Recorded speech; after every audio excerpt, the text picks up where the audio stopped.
ನಮಸ್ಕಾರ. ನೀವು ನೋಡ್ತಾ ಇದ್ದೀರಾ ಟಿವಿ ವಿಕ್ರಮ ವಿಶೇಷ ಕಾರ್ಯಕ್ರಮಕ್ಕೆ ಸ್ವಾಗತ.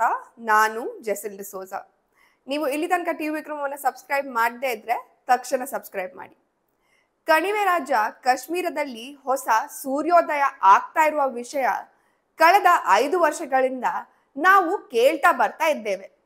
ಎರಡನೇ ಅವಧಿಗೆ ಮೋದಿ ಸರ್ಕಾರ ಆಡಳಿತಕ್ಕೆ ಬಂದ ಒಂದೇ ತಿಂಗಳಿನಲ್ಲಿ ಆರ್ಟಿಕಲ್ 370 ರದ್ದು ಮಾಡಿ ಕಣಿವೆ ರಾಜ್ಯ ಜಮ್ಮು ಕಾಶ್ಮೀರದಲ್ಲಿ ರಾಷ್ಟ್ರಪತಿಗಳ ಆಡಳಿತ ಜಾರಿಗೊಳಿಸಿದ್ದು ನಮಗೆಲ್ಲ ಗೊತ್ತೇ ಇದೆ.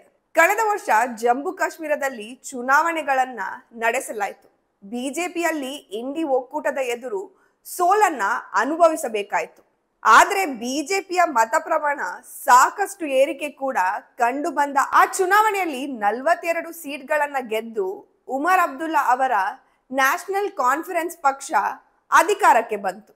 29 ಸೀಟ್ಗಳನ್ನ ಗೆದ್ದ ಬಿಜೆಪಿಯೇ 1 ಲಕ್ಷ ಹೆಚ್ಚುವರಿ ವೋಟ್ಗಳನ್ನ ಪಡೆದು ಗಣನೀಯವಾಗಿ ಪ್ರಗತಿಯನ್ನ ಸಾಗಿತು.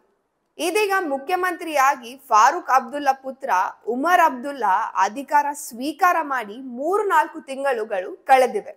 ಮೊನ್ನೆ ಉಮರ್ ಅಬ್ದುಲ್ಲಾ ಅವರು ಜಮ್ಮು ಕಾಶ್ಮೀರದಲ್ಲಿ ಕಳೆದ 5 ವರ್ಷಗಳಿಂದ ನಡೀತಾ ಇರುವ ಅಭೂತಪೂರ್ವ ಅಭಿವೃದ್ಧಿ ಕೆಲಸಗಳನ್ನ ನೋಡಿ ಮೋದಿ ಸರ್ಕಾರದ ಕಾರ್ಯ ವೈಖರಿಯನ್ನ ಹಾಡಿ ಹೊಗಳುವ ಕೆಲಸವನ್ನ ಮಾಡಿದ್ದಾರೆ.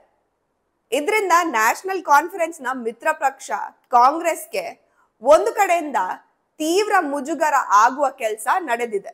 मैं जानता हूं कि हमारे प्रधानमंत्री नरेंद्र मोदी साहब जम्मू कश्मीर को कनेक्टिविटी और ट्रांसपोर्ट के लिहाज से जोड़ने में बहुत ज्यादा इसमें कोशिश कर रहे हैं, चाहे वो रेल के जरिए से हो, जिसका एक बहुत बड़ा सबूत आज ये जम्मू का रेल डिवीजन है, चाहे वो सड़कों के जरिए से हो, जो दिल्ली अमृतसर कटरा एक्सप्रेसवे का काम जो है तेजी से किया जा रहा है, जो जम्मू श्रीनगर हाईवे को 4 लेन मुकम्मल करने में जो तेजी से काम मुकम्मल किया जा रहा है, जो जम्मू कश्मीर को लद्दाख के साथ टनल के जरिए जेडमोर टनल और जोजिला टनल के जरिए, और जो एयरपोर्ट एक्सपेंशन का काम तेजी से हो रहा है. जम्मू पे तो काम शुरू हो चुका है, उम्मीद की जा रही है कि श्रीनगर पे भी काम जल्दी से शुरू होगा. इन सब चीजों का यही फायदा हमें होगा कि जम्मू कश्मीर की कनेक्टिविटी और ट्रांसपोर्ट नेटवर्क जो है उससे जम्मू कश्मीर के लोगों को बाकी मुल्क के साथ जोड़ने में हमें और ज्यादा आसानी होगी, और उम्मीद की जा रही है कि इन सब चीजों पे जो है जल्दी काम मुकम्मल होगा. लेकिन आज के मौके पे मैं अपने तरफ से जम्मू कश्मीर के आवाम के तरफ से माननीय प्रधानमंत्री जनाब नरेंद्र मोदी साहब का दिल की गहराइयों से इस डिवीजन के लिए शुक्रिया करना चाहता हूं और जम्मू कश्मीर के लोगों को मुबारकबाद पेश करना चाहता हूं. ಉಮರ್ ಅಬ್ದುಲ್ಲಾ ಅವರು ಮೋದಿಯನ್ನ ಹೊಗಳಿರುವ ಹಿಂದೆ ಇರುವ ನಿಜವಾದ ಕಾರಣ ಏನು ಅನ್ನುವ ಬಗ್ಗೆ ಸಾಕಷ್ಟು ಚರ್ಚೆಗಳು ಕೂಡ ನಡೀತಾ ಇವೆ. ಹಾಗಾದ್ರೆ ವಿರೋಧ ಪಕ್ಷದ ಮುಖ್ಯಮಂತ್ರಿ ಇಷ್ಟು ದಿವಸ ಪ್ರತ್ಯೇಕವಾದಿಗಳ ಕುರಿತು ಸಾಫ್ಟ್ ಕಾರ್ನರ್ ಇದ್ದಂತಹ ಉಮರ್ ಅಬ್ದುಲ್ಲಾ ತನ್ನ ಕಡುವೈರಿ ಮೋದಿ ಅವರ ಬಗ್ಗೆ ತೋರಿಸ್ತಾ ಇರುವ ಈ ಪ್ರೀತಿ ನಿಜವಾ?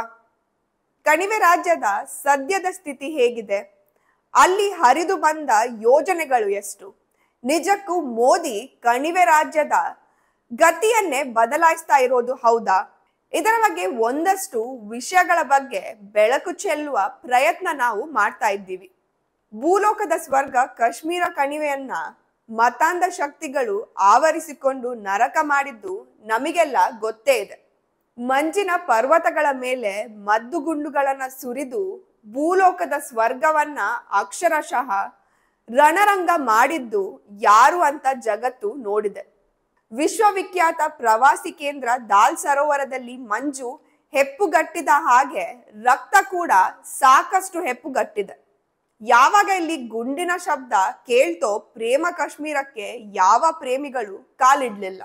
ಜಗತ್ತಿನ ಅತ್ಯುತ್ತಮ ದರ್ಜೆಯ ಉಣ್ಣೆ ಸೇಬು ಬೆಳೆಯುವ ನಾಡು ಕೇವಲ ಭಯ, ಅಶಾಂತಿ, ಸಾವು ನೋವುಗಳು ಬೆಳೆಯುವ ನಾಡಾಯಿತು.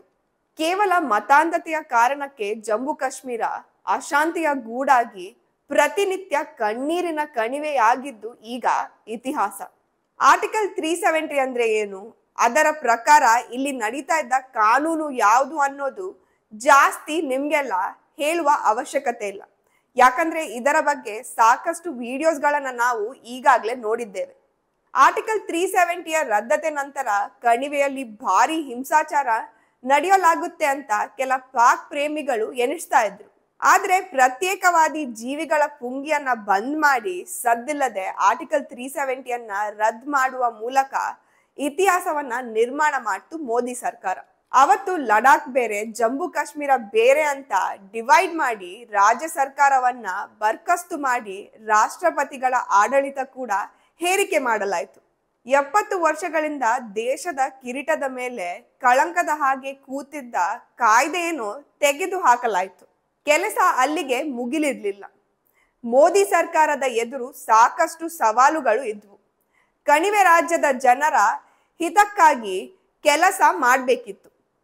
ಅಷ್ಟೇ ಅಲ್ಲ, ಜಮ್ಮು ಭಾಗದಲ್ಲಿ ಸಾಕಷ್ಟು ಸಂಖ್ಯೆಯಲ್ಲಿದ್ದ ಹಿಂದೂಗಳ ಸುರಕ್ಷತೆ ಬಗ್ಗೆ ಕೂಡ ನೋಡಬೇಕಾಯ್ತು.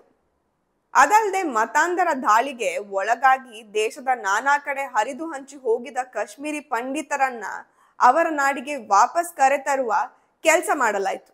ಅಲ್ಲದೆ ಅಲ್ಲಿ ಸಾಕಷ್ಟು ಅಭಿವೃದ್ಧಿಯ ಕೆಲಸಗಳು ಬಾಕಿ ಇದ್ವು.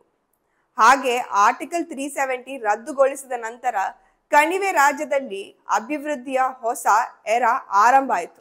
ಮೊದಲಿಗೆ ಪ್ರತ್ಯೇಕವಾದಿಗಳ ಕೈಗೆ ಸಿಕ್ಕಿ ಕಲ್ಲು ಎಸೆತದ ಕೆಲಸ ಮಾಡುತ್ತಿದ್ದ ಕಾಶ್ಮೀರ ಯುವಕರ ಕೈಗೆ ಉದ್ಯೋಗ ಕೊಡಿಸುವ ಕೆಲಸವನ್ನ ಮಾಡಲಾಯಿತು. ಅದಕ್ಕಾಗಿ empowering youth transforming Jammu Kashmir ಕಾರ್ಯಕ್ರಮದ ಮೂಲಕ ಕಾಶ್ಮೀರಿ ಯುವಕರ ಪರಿವರ್ತನೆಯನ್ನ ಮಾಡಲಾಯಿತು. ಸರ್ಕಾರಿ ರಂಗದ 2000 ಉದ್ಯೋಗಗಳಿಗೆ ಏಕಕಾಲದ ಭರ್ತಿ ಪ್ರಕ್ರಿಯೆ ನಡೆದು ಸ್ವತಃ ಮೋದಿ ಅವರೇ ಅಲ್ಲಿನ ಯುವಕರಿಗೆ ನೇರ ಅಪಾಯಿಂಟ್ಮೆಂಟ್ ಲೆಟರ್ಗಳನ್ನ ಹಸ್ತಾಂತರ ಮಾಡಿದ್ರು. ಕೇಂದ್ರ ಸರ್ಕಾರದ ಉಜ್ವಲ್, ಸೌಭಾಗ್ಯ, ಉಜಾಲ, ಇಂದ್ರಧನುಷ್ ಯೋಜನೆಗಳನ್ನ ಕಣಿವೆ ರಾಜ್ಯದಲ್ಲಿ 100% ಜಾರಿಗೊಳಿಸುವ ಕೆಲಸ ನಡೆಯಿತು. ಕಣಿವೆ ರಾಜ್ಯದ ರಸ್ತೆ ಸಂಪರ್ಕದಲ್ಲಿ ಕಳೆದ 5 ವರ್ಷಗಳಲ್ಲಿ ಭಾರಿ ಪ್ರಮಾಣದ ಕ್ರಾಂತಿಯನ್ನು ನಡೆಸಲಾಗಿದೆ. ಪ್ರಧಾನ ಮಂತ್ರಿ ಗ್ರಾಮ್ ಸಡಕ್ ಯೋಜನೆಯ ಮೂಲಕ 16,600 ಕಿಲೋಮೀಟರ್ ರಸ್ತೆಯನ್ನು ನಿರ್ಮಾಣ ಮಾಡಿ ಮೋದಿ ಸರ್ಕಾರ ಹೊಸ ಭವಿಷ್ಯವನ್ನೇ ಬರೆಯಿತು. ದೇಶದ ನಾನಾ ಭಾಗಗಳಿಂದ ಕಾಶ್ಮೀರಕ್ಕೆ ರೇಲನ್ನು ಸಂಪರ್ಕಿಸುವ ಕೆಲಸಗಳು ಕೂಡ ನಡೆಯಿತು. ಅದಕ್ಕಾಗಿ ಹೊಸ ಹೊಸ ಟನಲ್ಗಳು, ಹೊಸ ಹೊಸ ರೈಲ್ವೆ ಹಳಿಗಳು ಕಾಶ್ಮೀರ ಕೊಳ್ಳವನ್ನ ಹುಡುಕಿಕೊಂಡು ಬಂದ್ವು. ಕೇಂದ್ರದ 15 ಮಿನಿಸ್ಟ್ರಿಗಳ 56 ಭಾರಿ ಯೋಜನೆಗಳು ಕೇವಲ ಜಮ್ಮು ಕಾಶ್ಮೀರಕ್ಕೆ ತರಲಾಗಿದೆ. ಅದು ಕೇವಲ ಈ 5 ವರ್ಷಗಳಲ್ಲಿ. ಅಲ್ಲದೆ 7 ಹೊಸ ಮೆಡಿಕಲ್ ಕಾಲೇಜ್ಗಳು, 2 ಕ್ಯಾನ್ಸರ್ ಹಾಸ್ಪಿಟಲ್ಸ್, 15 ನರ್ಸಿಂಗ್ ಕಾಲೇಜ್ಗಳು ಹೊಸ ಭರವಸೆಯನ್ನ ಗಡಿ ರಾಜ್ಯದಲ್ಲಿ ಹುಟ್ಟು ಹಾಕಿವೆ. ಅಲ್ಲಿನ ಸರ್ಕಾರಿ ಡಿಗ್ರಿ ಕಾಲೇಜ್ಗಳ ಸಂಖ್ಯೆಯನ್ನ 96ರಿಂದ 147ಕ್ಕೆ ಏರಿಸಲಾಗಿದೆ.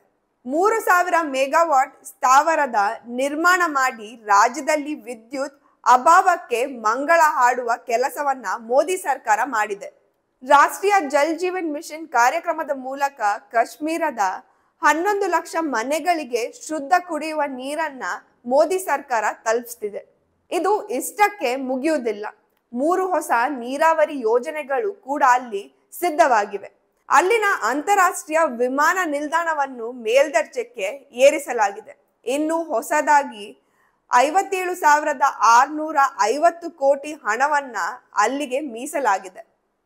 IIT ಹಾಗೂ IIMಗಳನ್ನ ಆರಂಭಿಸಲಾಗಿದೆ. ಇನ್ನು 10 ಹಲವು ಯೋಜನೆಗಳನ್ನ ಪ್ರವಾಸೋದ್ಯಮದ ಅಭಿವೃದ್ಧಿಗಾಗಿ ಅಂತ ಘೋಷಿಸಲಾಗಿದೆ. ಹಾಗೆ ಪ್ರವಾಸಕ್ಕೆ ಯಾವ ಭಯವೂ ಇಲ್ಲದೆ ಬರಲು ಅನುಕೂಲ ಮಾಡುವ ನಿಟ್ಟಿನಲ್ಲಿ ಮಲ್ಟಿ ಟೈರ್ ಸೆಕ್ಯೂರಿಟಿ ನೀಡಲಾಗಿದೆ. ಒಟ್ಟಾರೆ ಕಶ್ಯಪ ಮುನಿಗಳು ಹುಟ್ಟಿದ ಕಾಶ್ಮೀರದಲ್ಲಿ ಹೊಸ ಬೆಳಕಿನ ಮುಂಜಾವು ತೆರೆದುಕೊಳ್ತಾ ಇದೆ. ಅದಕ್ಕಾಗಿಯೇ ಮುಖ್ಯಮಂತ್ರಿ ಉಮರ್ ಅಬ್ದುಲ್ಲಾ ಅವರು ಮೋದಿ ಅವರನ್ನ ಹಾಡಿ ಹೊಗಳಿದ್ದು. ಸದ್ಯ ಉಮರ್ ಅಬ್ದುಲ್ಲಾ ಅವರಂತಹ ನಾಯಕರಿಗೂ ಸತ್ಯದ ಅರಿವಾಗಿದೆ.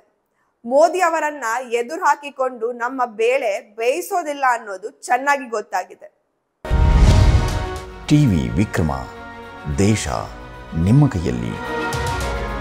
ಈ ಕಾರ್ಯಕ್ರಮ ನಿಮಗೆ ಇಷ್ಟ ಆಗಿದ್ದಲ್ಲಿ ಲೈಕ್, ಶೇರ್ ಹಾಗೂ ಕಮೆಂಟ್ ಮಾಡಿ. ಟಿವಿ ವಿಕ್ರಮದ ಕಾರ್ಯಕ್ರಮಗಳನ್ನು ನಿರಂತರವಾಗಿ ವೀಕ್ಷಿಸಲು ಸಬ್ಸ್ಕ್ರೈಬ್ ಮಾಡಿ, ಬೆಲ್ ಐಕನ್ ಒತ್ತಿ.